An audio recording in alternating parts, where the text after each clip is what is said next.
bienes en las asociaciones. Les dejo entonces con nuestro ponente, el padre Luis Felipe Navarro. Muchas gracias.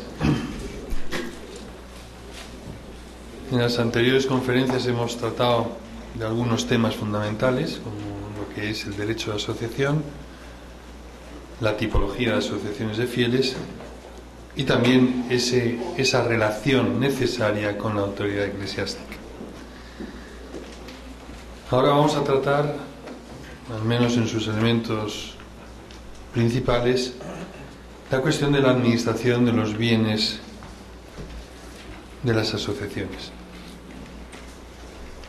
Es un punto, diría que en la práctica, especialmente delicado. Especialmente delicado porque a las asociaciones de fieles en la Iglesia, y a esto se pueden añadir los nuevos movimientos o nuevas comunidades, poseen muchos bienes.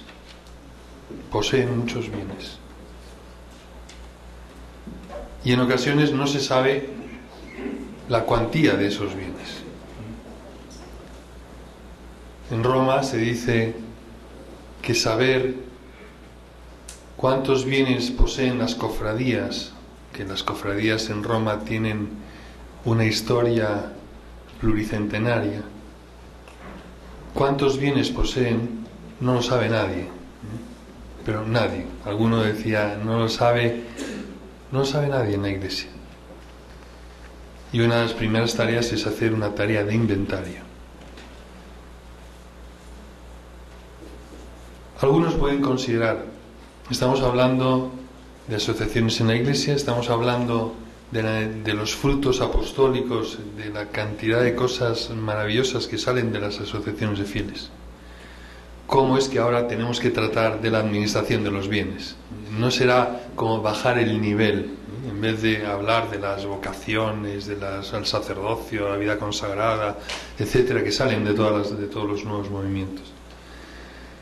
Bien, considero que es muy necesario, es más, es imprescindible que en la Iglesia las asociaciones de fieles administren correctamente sus bienes, porque eso es un botón de muestra de la eclesialidad de ese ente.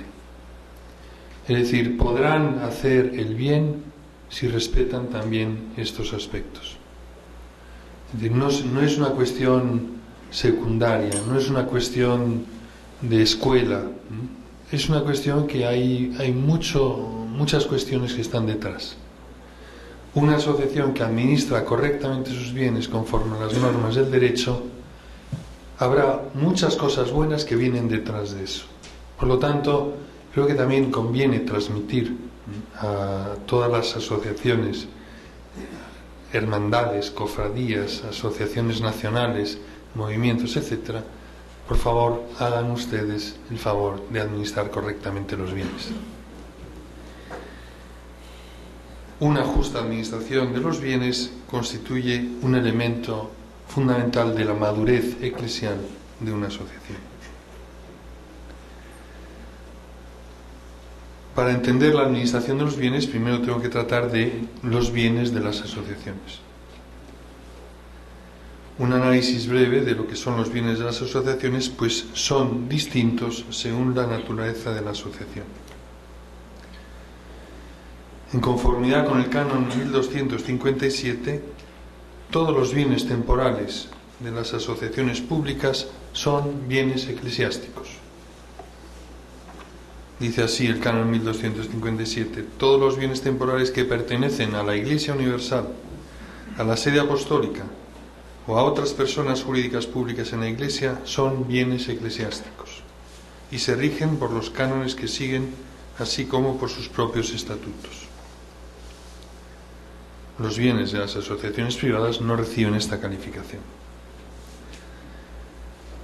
El calificativo de eclesiástico significa que se trata de unos bienes que pertenecen a la Iglesia, a su patrimonio.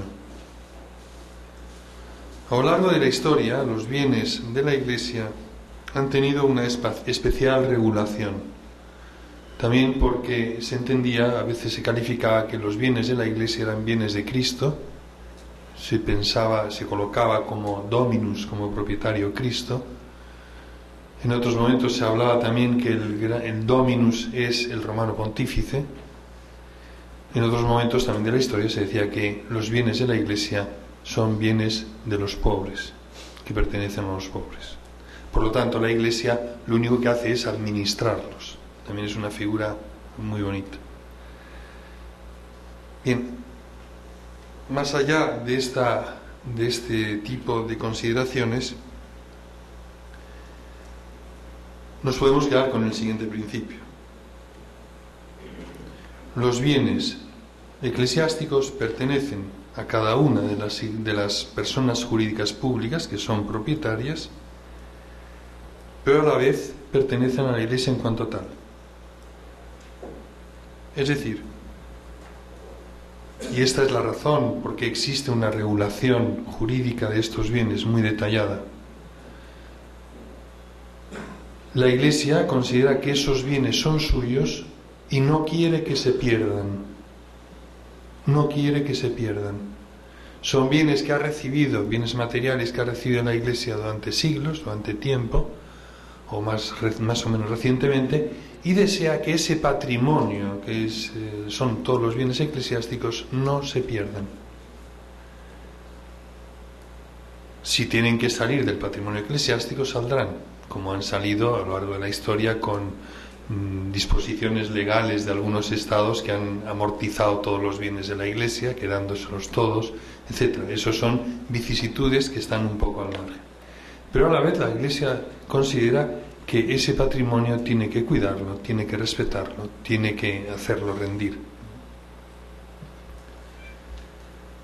Es altamente significativo en este sentido que en el caso de extinción de una persona jurídica pública, los bienes que posee en el momento de la extinción se destinan a cuanto hayan dispuesto los estatutos, y si estos guardaran silencio al respecto, van a la persona jurídica superior. Es un punto interesante porque ilustra cuál es la concepción que tiene la Iglesia respecto a los bienes.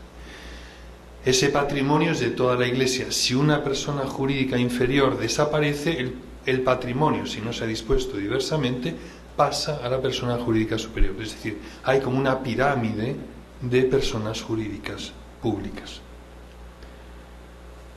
Imaginemos una asociación de fieles diocesana que es pública, no dispone nada en sus estatutos sobre la extinción que hacer con los bienes.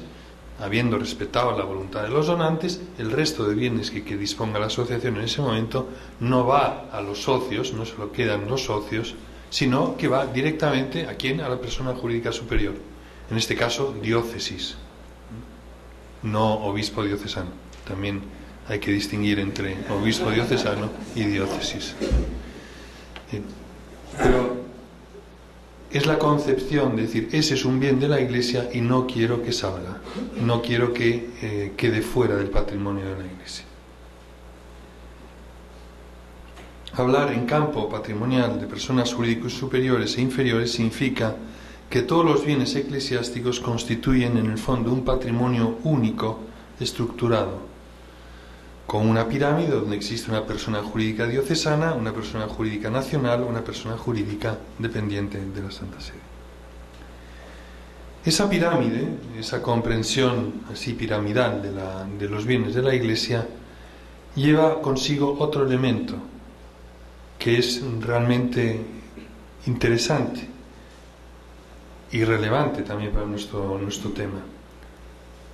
Las personas jurídicas superiores, los titulares de los oficios de las personas jurídicas superiores, ejercen unas funciones de control sobre los bienes de las inferiores. Las personas, por ejemplo, las personas jurídicas públicas dependientes del obispo diocesano deben presentar una rendición de cuentas al obispo diocesano, que puede ser llevada a cabo a través del ecónomo. las parroquias deben presentar cuentas, rendir cuentas al obispo. En este campo también hay que tener muy clara los principios eclesiológicos. Hace un cierto tiempo, un obispo de una diócesis me contaba que estaban en otra diócesis, estaban muy preocupados, el obispo estaba muy preocupado porque el presbiterio de la diócesis había decidido pedir cuentas al obispo de la administración de los bienes.